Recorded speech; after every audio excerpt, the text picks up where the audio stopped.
अपने साधन में तत्परता होनी चाहिए। आलसी आदमी, पलायनवादी आदमी, बेदरकार आदमी तो माथे पड़ू होते हैं। वही ढांक के 3 पार, चाहे 100 जूता का है, तमाशा वो ही देखेंगे। इतने दिन हो गए, वैसे के वैसे रहेंगे। तो जो तामसी लोग होते हैं पड़े रहते हैं बस, और जो सोते समय कंबल ओढ़ के सो जाते और उसी श्वासोश्वास में रहते हैं, उनकी बुद्धि का तो क्या कहना, भगवान ही दया करे।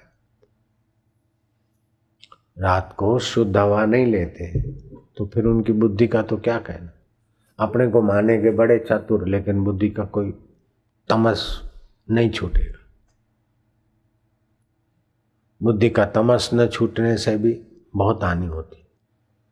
सत्वात् संजायते ज्ञानम, सत्वगुण से ज्ञान होगा, सत्वगुण से आनंद आएगा, सत्वगुण से सामर्थ्य आएगा, रजोगुण से खटपटिया वृत्ति होगी, तमोगुण से आलस होगा। तो ये आरसी माणस तमोगुणी હોય એ નકામું, બીજા જન્મમાં ઝાડ થઈ જવું પડે, બાવળિયું પડ્યા રહો એક જગ્યાએ, અથવા તો પાડા થઈ જવું પડે, ભેંસ ડૂબું થઈ જવું પડે। અત્યારે બી આલસી માણસ આમ ડૂબા જેવા હોય, દેખાવમાં જાડા, પણ કંઈ કરવામાં રુચિ નહીં, પડ્યા હોય જાણે। वो बीमार है, फलाना बीमार है। अब जवानी में बीमार हो रहे मूर्ख, बुखार है तो जो आवश्यकता उससे ज़्यादा खाते, ये लग गया वो लग गया, तो लापरवाही है, बेदरकारी है। बीमार होना भी अपराध है, मूर्खता है। बिना बेवकूफ़ी के कोई बीमार नहीं होता। या तो पहले की बेवकूफ़ी है तब बीमार हो, या तो अभी की बेवकूफ़ी। बेवकूफ़ी का फल है बीमारी।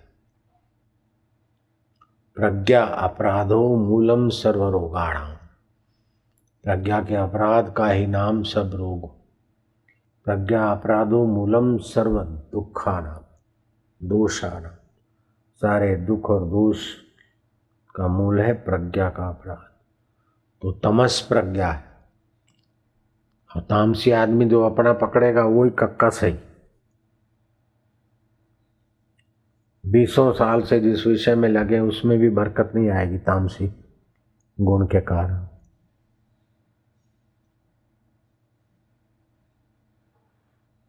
इसलिए सत्व गुण बढ़ाना चाहिए। प्रातः सूर्योदय से पहले स्नान, प्राणायाम व्यवस्थित, शयन व्यवस्थित, और सत प्रवृत्ति में लगे रहे, या तो ध्यान जप में लगे रहे। जो जो तमोगुण कम होगा, सत्वगुण बढ़ेगा, त्यों तो आनंद, शांति, आरोग्य बढ़ेगा। तामसी आदमी रुग्ण रहता है, राजसी आदमी खिन्न रहेगा, क्षिप्त रहेगा, विक्षिप्त रहेगा। सात्विक आदमी प्रसन्न और आत्मबल से भरा रहेगा। और गुणातीत तो सब में होते हुए भी सबसे न्यारा रहेगा। तामसी की नाई भी रह के दिखा देगा, राजसी की, तामसी की, सात्विक की, सारे तीनों गुण उसके घर की खेती है। गुणातीत महापुरुष।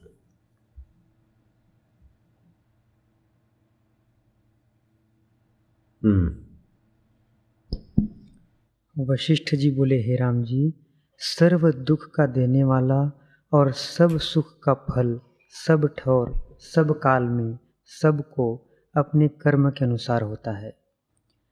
सतमार्ग को अंगीकार करके अपने प्राकृत आचार में विचरो, शास्त्र और लोक मर्यादा के अनुसार व्यवहार करो, क्योंकि शास्त्र के अनुसार कर्म का करना सुखदायक होता है।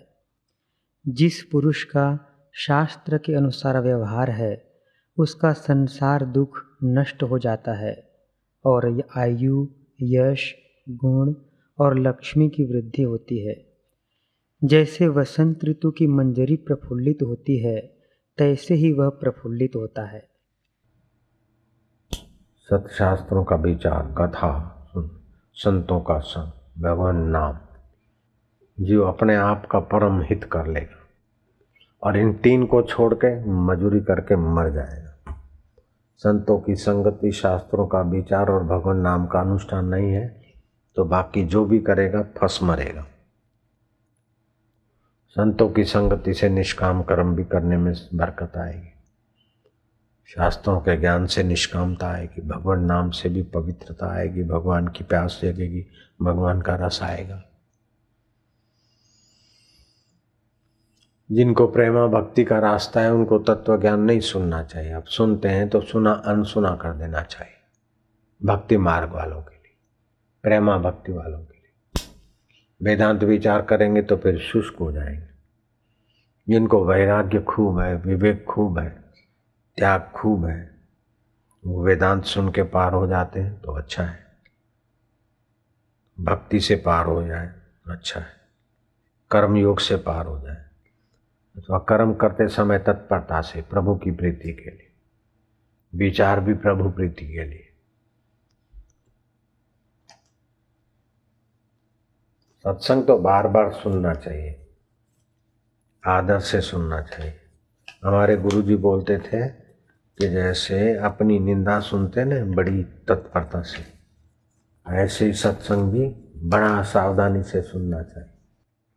पैसे कमा लूँ, ये पालूँ, ये पालूँ, मकान बना लूँ, ये कर लूँ, सुखी हो जाऊंगा, मरेगा गर्का हो जाएगा। संसार और सुख जैसे बालू से तेल नहीं निकलता और आकाश को बगल में नहीं लपेट सकते। कोई अजगर का सिराना बनाकर सुख से सोख सके तो संसार में आदमी सुख से रह सकेगा। कोई बाघ की गुफा में निश्चिंत मुसाफिर आराम कर सके तो संसार में आदमी सुखी हो सकते हैं। जैसे चूहा सांप की फन की छाया में कितनी देर खैर मनाएगा, ऐसे ही मरण दरवा संसार में कितना दिन सुख से जी सकता है। मौत तो सिर पर खड़ी, जहाँ सुख स्वरूप आत्मा है उधर तो जाता नहीं, बाकी बेटा है, बेटी है, ये है, मैं सुखी हूँ, मूर्खता है।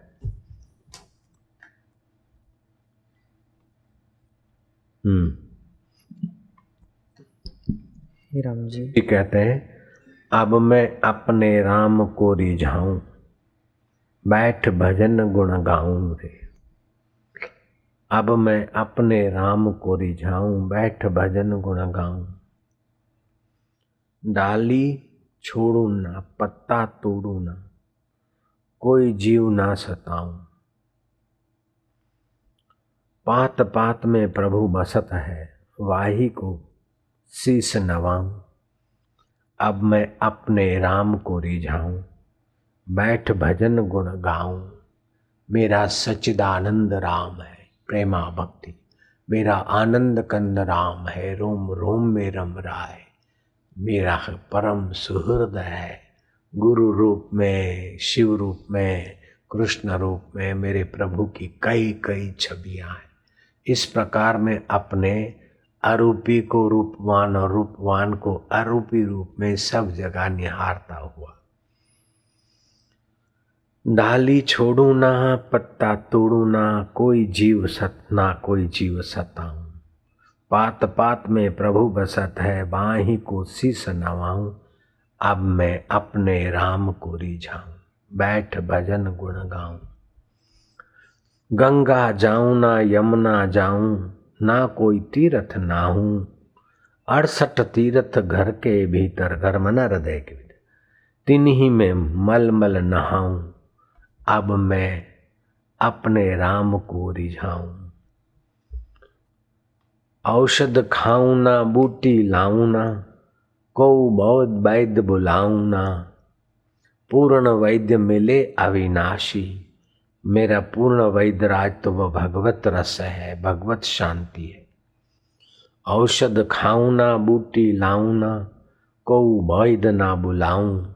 पूर्ण वैद्य मिले अविनाशी, वाही को नबज दिखाऊं। अब मैं अपने राम को रिझाऊं, बैठ भजन गुण गाऊं। अंतर आत्मा के आनंद में डूब जाऊं। ज्ञान कुठारा कसकर बांधूं, सूरत कमान चदाऊं। पांचों चोर बसे घट भीतर, 5 चोर मना काम क्रोध लोभ मोह अहंकार। पांचों चोर बसे घट भीतर, तिनको मार गिराऊं। अब मैं अपने राम को रिझाऊं, बैठ भजन गुण गाऊं। योगी हूं ना जटा बढ़ाऊं, योगी हूं ना जटा बढ़ाऊं, ना अंग बभूति रमाऊं। जो रंग रंगे आप विधाता, जो रंग रंगे आप विधाता। सिर पे काले बाल तो चेहरा बादामी रंग का, पैर का अपना डिजाइन। कुदरत ने रंग डाला है, भगवान ने रंग के ही भेजा है। अनेक रंग अनेक डिजाइन।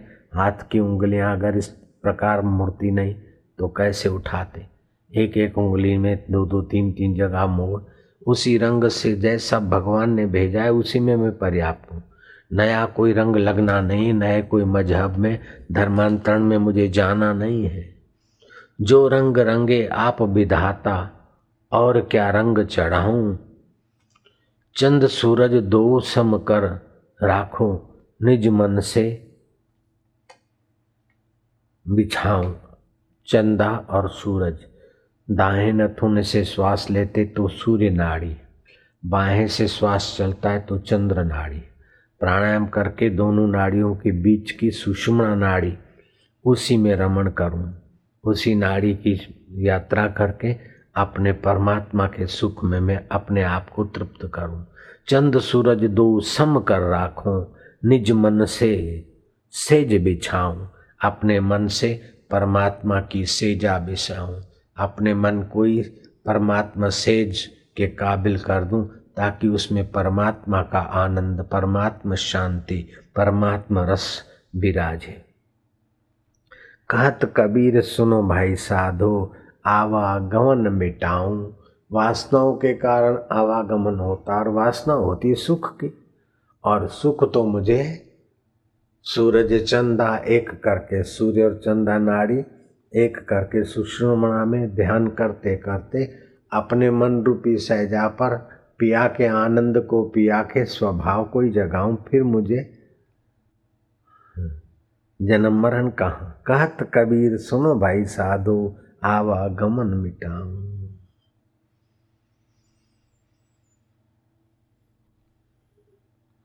तो साधना के दो मार्ग होते हैं। एक होती है विधेयात्मक साधना, कि तुमको ये करना है, ये करना है, ये करना है।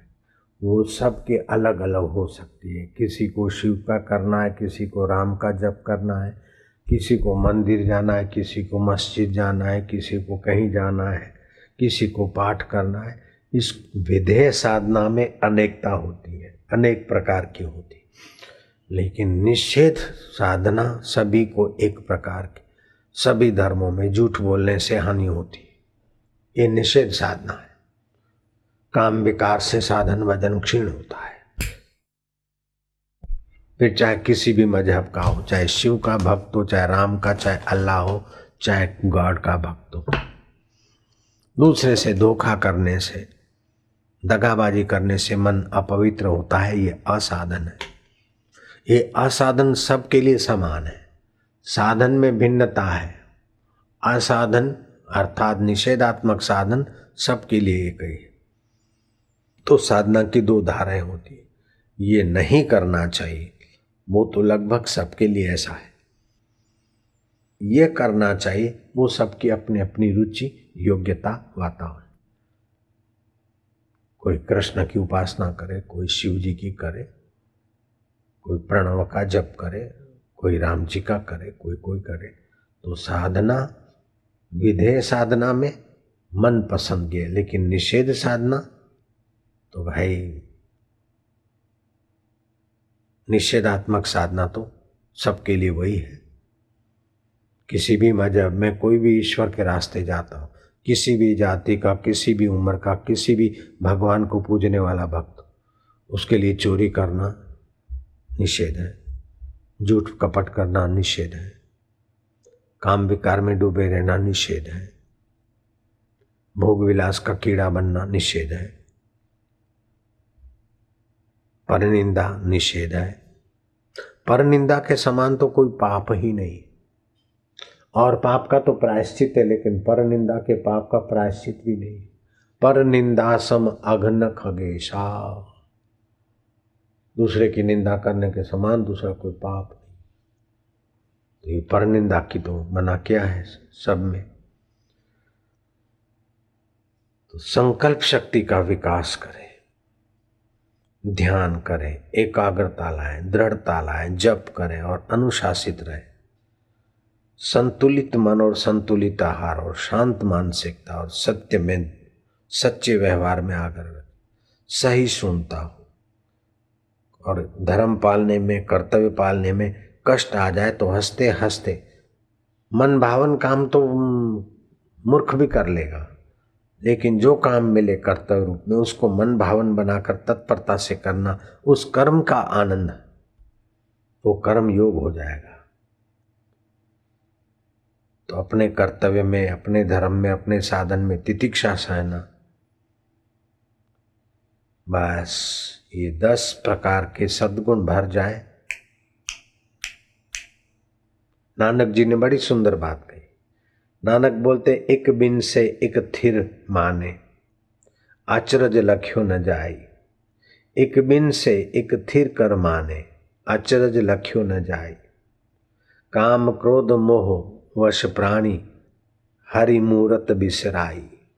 वो परमात्मा अपने साथ है, लेकिन काम विकार में, क्रोध में, लोभ में, संसार की आपाधापी में परमात्मा का रस, परमात्मा का माधुर्य, परमात्मा का सामर्थ्य बिसार के बैठे। झूठा तन साचा कर मान्यो, शरीर झूठा है, पहले था नहीं, बाद में रहेगा नहीं, और अभी भी रोज मौत के तरफ जा रहा है। नानक जी बोलते, झूठा तन साचा कर मान्यो, जो स्वप्ना रहनाई। जैसे सपने में, सपने के लोग सच्चे लगते हैं और सपने का अपना शरीर भी सच्चा लगता है। आँख खुली तो सपने वाला शरीर छू, ऐसे यहाँ आँख बंद हुई तो ये शरीर छू। झूठा तन साचा कर मान्यो, जो सपना रहनाई। जो दिखे सो सकल विनाशे, जो बादर की छाई। बरसात के दिनों में बादलों में कैसी छाया होती, कई बादल दिखते, देवताओं की बारातें दिखती, कई हाथी दिखता है, ऊंट दिखता है। दिखते दिखते थोड़ी देर में वो ऊंट और हाथी कहीं का कहीं गायब, फिर दूसरा कुछ आया। ऐसे ही संसार भी बादल की छाया की तरह देखते देखते बदलता जाता है, देखते देखते परिवर्तन होता जाता है। जिन नानक जग जान्यो, मिथ्या रहो राम शरणाई। जगत को मिथ्या जाना और अंतर्यामी परमात्मा की शरण में रहा, वे धन भाग्य हो गए।